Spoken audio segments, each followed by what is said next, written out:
Hello, Capital Creative Showcase. I'm Nick, and with me is Gordon. We work at Capital Games, which is a part of Electronic Arts, and our studio is out of Sacramento. We work in the Icebox building. We make a mobile game called Galaxy of Heroes, which is part of the Star Wars brand, and we're here to talk today about how we've handled the transition of the studio to be work from home during the pandemic. Let us tell you a little bit about us and what we do. So my name's Nick Reinhart. I'm the live producer. Producers in Electronic Arts are responsible for what we're going to do and why we're going to do it. So for that side of the business, which I work on the live team, that means my side is about what sort of characters we're going to introduce. Is it going to be C-3PO? Is it going to be Boba Fett? What sort of events we're going to do? Is it a Scoundrel event? Is it a Jedi event? And then the types of offerings. So anything that's going into the live game regularly, that comes through my desk. And previously, in another life, I worked in the oil industry, and I've also worked in the federal government as well. Gordon? Yeah, so my name is Gordon Yerich, and I am a development director for our feature team. And so for my side of the house, what that means is I'm kind of like the yang to the yin of production. So I'm mostly responsible for the how and the when. So how we actually end up approaching a problem, how we end up approaching, like, say, building C-3PO, and when we ultimately end up building it. So things like scheduling, project management, workflows, that sort of stuff is more my wheelhouse. And prior to this, I was involved in working with the government in naval simulation, as well as quality assurance testing for Cinemax in video games. Yeah. So I've got a timer going. I know that for the Capital Creative Showcase, we've only got 10 minutes at most. And so I'm going to say banana whenever we go too long, Gordon. But Gordon and I thought that we would just maybe take a few questions that we've written down and I would ask them to Gordon, and I would offer my perspective on how we've also transitioned to these things as well. So Gordon, how was the studio organized before the pandemic?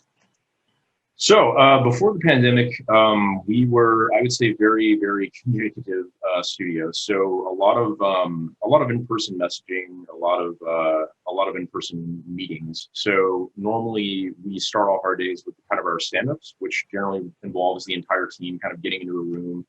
We go around the room, talk about what we did yesterday, what we're doing today. We also have, these giant team meetings to go over kind of like our sprints, which are ultimately the timelines we have to do our work. And within that is very collaborative. I'm seeing like 20 to 30 to 40 people a day, constantly interacting with them, talking to them. And with that, we have multiple teams. Our feature team that I work on, the live team that Nick works on, as well as our tools and tech team and our deadbeat group. And between all of them, we're constantly in communication, and I'm constantly walking over to the live team on the other side of the room and talking to them about like the things we're building. And live is also coordinating with the feature team on what we're doing on a daily basis. So very, very interactive and very fast-paced atmosphere that we tend to work in. Yeah, I actually think that our studio has struggled with hallway decisions because we tend to want to make decisions really quickly. And so I also think of them as like stomping over conversations. I heard X and Y, blah, blah, blah. What's going on there? And so, but that said, like, I think that we all over years have developed a shorthand, an understanding, and a respect for one another. But to Gordon's point, like, I think that we make decisions very quickly, and we want to keep development rolling because, it's a live game. It's always on. We are always doing something new. Yep. So when we were first transitioning over to work from home, what were some of the biggest initial hurdles that you observed for both feature and for live during that period? Sure. So, I mean, I'm kind of happy to say that initially, like, not a ton of obvious problems right off the bat, right? Like we had our stand-ups, so we were able to pretty easily transition over to video. But I would say that like some of the things that you start noticing pretty quickly right off the bat is that those hallway conversations kind of break down now. You're put into a world where everyone's at home. You're kind of isolated to your Slack channels, whatever messaging system that you really have to relay information and also discuss things. And so the things that used to be very easy to pick up on, or like Nick was saying earlier, you're going through and you're you're hearing someone say like, kind of out the corner of your ear, like, oh, well, what about this? And you're able to easily chime in or pick up on it. That doesn't really exist anymore. And so because of that, it creates this really interesting problem where a lot of kind of like siloed conversations will happen and decisions will get made, but propagating that information out and really kind of keeping the team apprised of what decisions have been made is actually something that's become pretty difficult, given the nature of just how we work and how we tend to work, being so communicative with each other. Yeah, it's funny. I used to think that the overhead of communicating things out was really high. And now it seems even higher. That the idea of actually having to, and you would think like one email would do the trick, but again, communication occurs in so many different venues and in so many different ways and in so many different contexts for the different disciplines. Because you could have one massive overarching message that you send out to people, but each discipline actually needs a piece of it. So how do you parcel that out in the right ways at the right time to the right people? That's exactly. I think what has been really tricky as well. Exactly, and specifically to the right people, right? Because it's a question of like, okay, who actually needs to know about this? Should I blast this out to the entire team, or do I just need to hit a couple of key people that need to know about this decision, and can they propagate that down? It's a lot more of a burden to everyone else to make sure that not only are you giving that information to the right people, but are they giving it to the right people as well? Well, do you think we've seen any benefits over this period of time? We were sort of laughing about this as we were prepping for this, but do you think there's been any good to come out of the pandemic? Yeah, I think so. I think that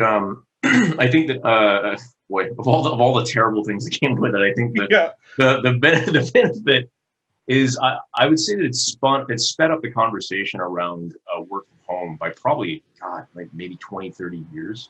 Like easily, right? Like this is something that's always been kind of a hot button topic, and I think in game development as well as just software development in general. It's like, if I can do my coding, if I can do my work from home, like why do I have to come into this office all the time?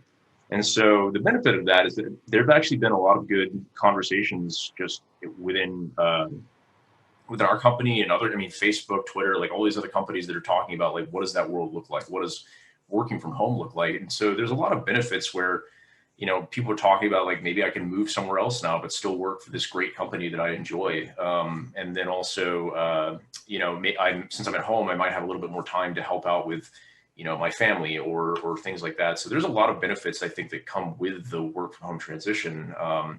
We've also kind of shown, while we have encountered some of these problems, I would say our efficiency is still pretty high. Like we haven't actually resulted in any kind of like massive drop in our release cadence in terms of how often we put out updates.